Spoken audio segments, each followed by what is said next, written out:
রাষ্ট্রনায়ক থেকে শুরু করে পরিবারের অভিভাবক যিনি, সকল ক্ষেত্রে ইসলামকে কমপ্লিট মানতে হবে।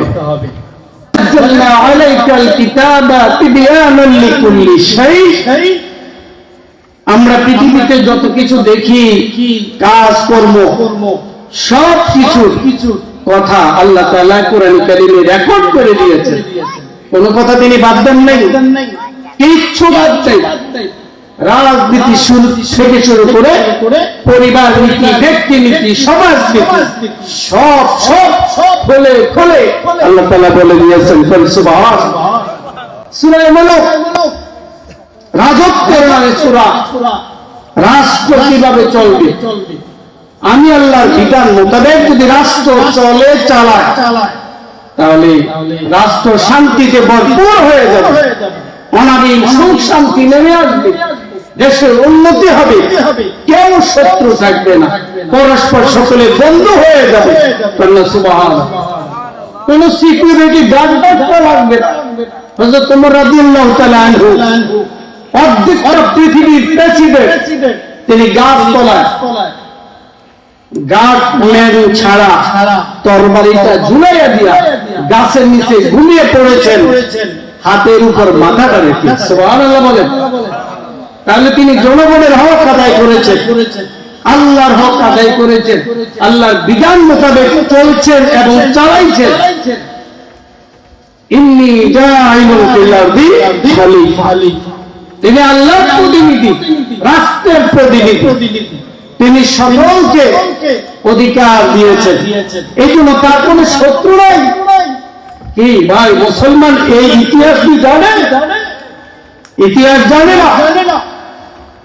আফসোস মুসলমান, কিছু কিছু মুসলমান এই কথা বলে, হুজুর ইসলামী কোন রাজনীতি নেই, আপনারও রাজনীতি নিয়ে কথা বলবেন না। উনি আসলে কোরআন পড়ে নেন, হাদিস শরীফ পড়ে নেন, উনি নবীর জীবনী জানে না। তারপরে আশরায়ে মুবাশশিরিন, খোলাফায়ে রাশিদিন, ওদের জীবনী জানে না। হযরত আবু বকর রাদিয়াল্লাহু তাআলা আনহু প্রায় 2 বছর ইসলামিক প্রেসিডেন্ট ছিলেন, খলিফা ছিলেন। হযরত ওমর রাদিয়াল্লাহু তাআলা আনহু 10টি বছর প্রেসিডেন্ট ছিলেন। আল্লাহু আকবার। হযরত উসমান রাদিয়াল্লাহু তাআলা আনহু তিনি 12টি বছর ইসলামী রাষ্ট্রনায়ক ছিলেন, রাষ্ট্র পরিচালনা করেছিলেন। আলী রাদিয়াল্লাহু তাআলা আনহু প্রায় 6টি বছর রাষ্ট্রনায়ক ছিলেন।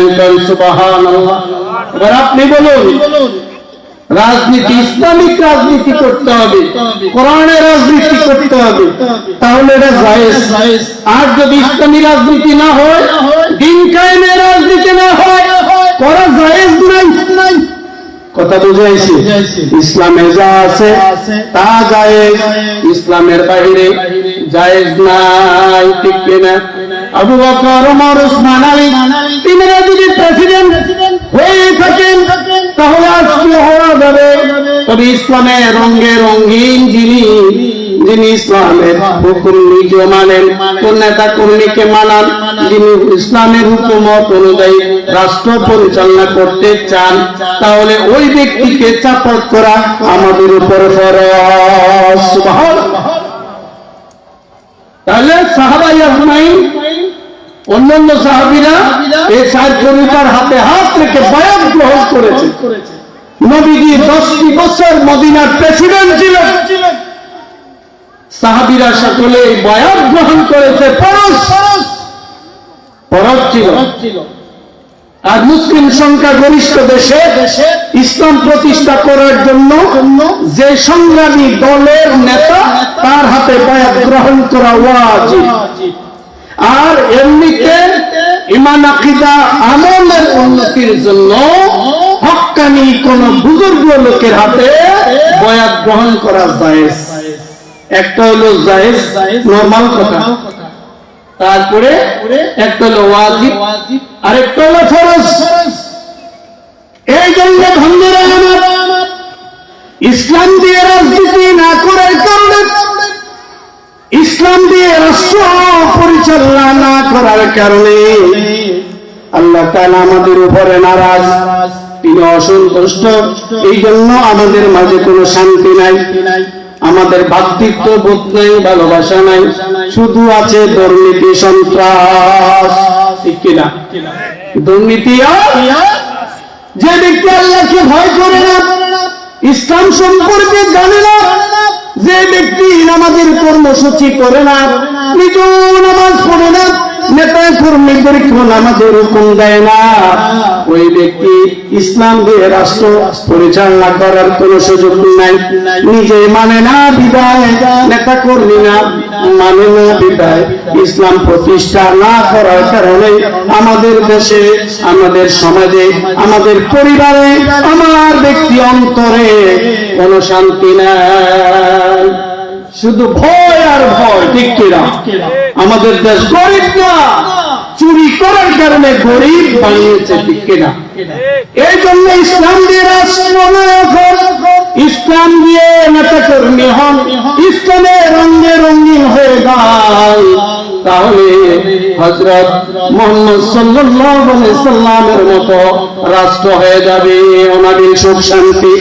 আবু বকর, ওমর, ওসমান আলীর মতো, উমর বিন আব্দুল আজিজের মতো শান্তিময় রাষ্ট্র হয়ে যাবে।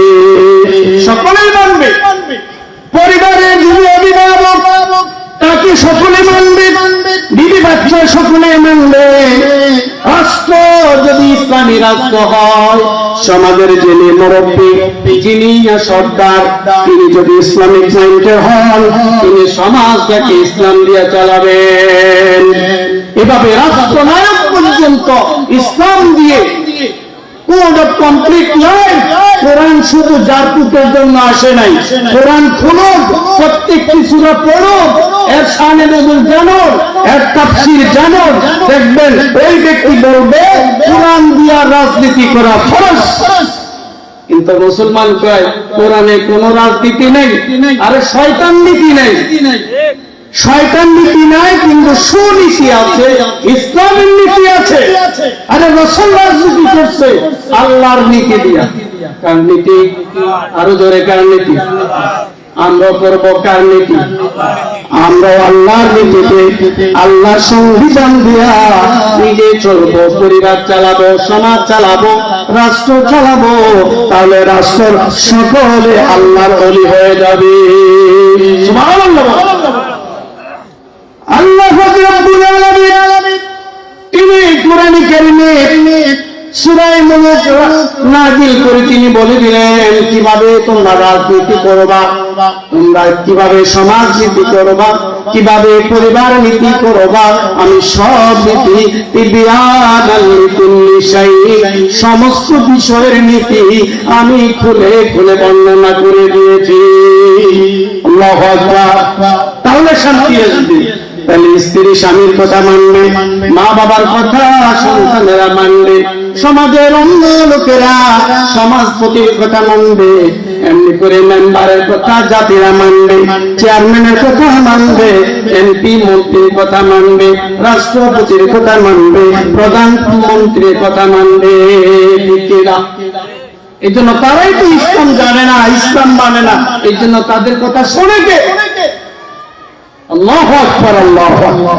যুগে যুগে বনি ইসরাঈলের ব্যাপারে আল্লাহ নবী সাল্লাল্লাহু আলাইহি ওয়াসাল্লাম তিনি সাহাবীদের কাছে বর্ণনা করতেছেন। সাহাবীরা বনি ইসরাঈলের একজন নবী যখন হতেন, তিনি রাষ্ট্র কর্তৃত্ব, রাষ্ট্রের নেতৃত্ব তিনি দিতেন। কে দিতেন বলুন? নবী। নবী নবী আল্লাহ তাআলা মনোনীত বান্দা নবী।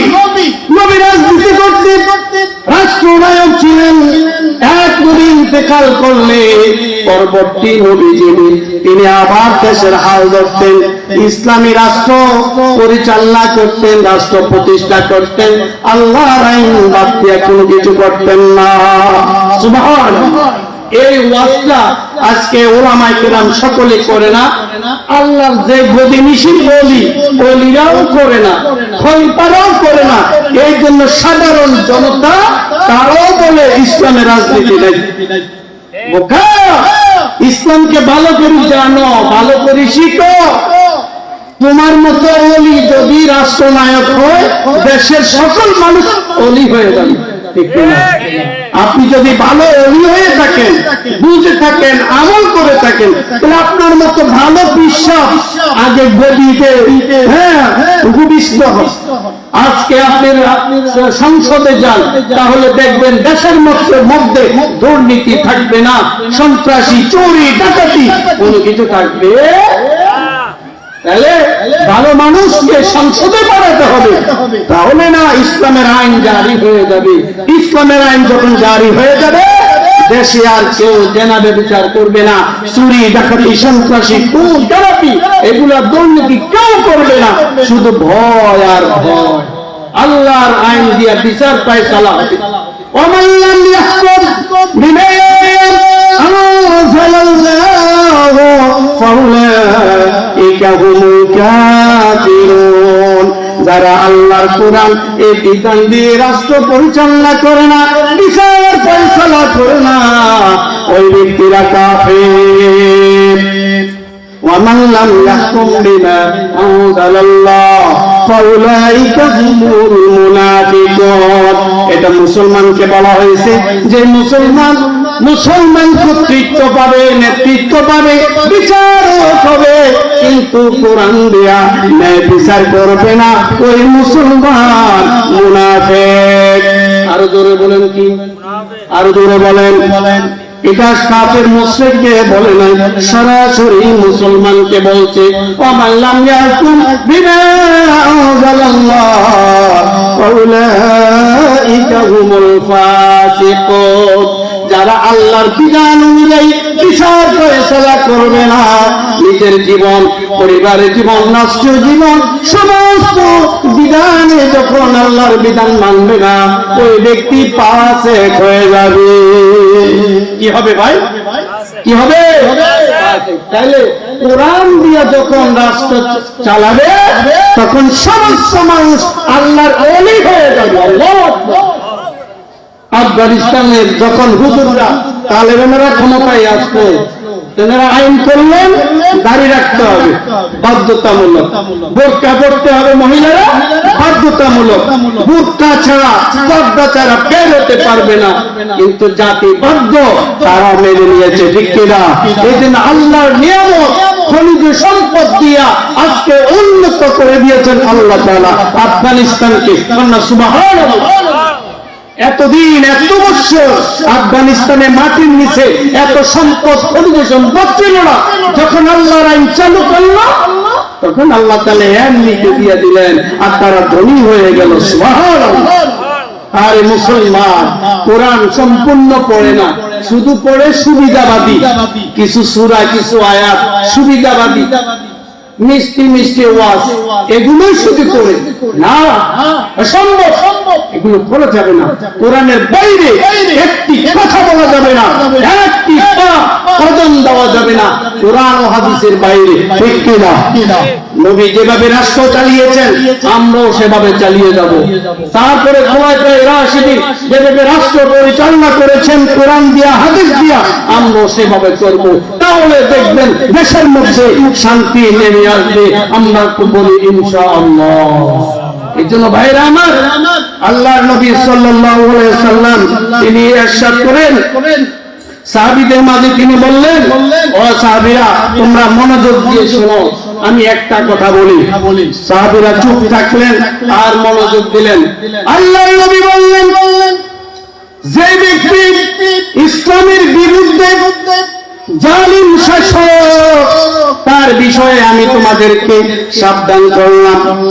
শোনো মনোযোগ দিয়ে, যে ব্যক্তি জালিম ব্যক্তিকে, জালিম নেতাকে, জালিম শাসককে, যে ব্যক্তি সত্যায়িত করে, জালিম শাসক যা করে, যা বলে এটা মেনে নেয়, প্রতিবাদ করে না, অন্যায় অবিচার যা কিছু করে প্রতিবাদ করে না, এটাকে মেনে নেয়, আল্লাহর নবী বলছেন, ওই জালিম ব্যক্তিকে যে যাহারা সমর্থন করে, যা অন্যায় করে প্রতিবাদ করে না, মুখ খুলে কথা বলে না, ওই ব্যক্তিরা আমি নবীর উম্মত না, এরা আমার উম্মত না।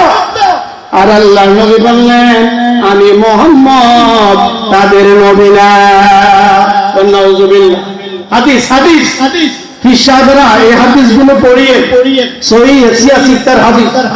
তাহলে যে ব্যক্তিরা সমর্থন করে প্রতিবাদ করে না ওই ব্যক্তিরা আমার উম্মত না, আর ওই ব্যক্তিদের জন্য আমি মুহাম্মদ নবী না।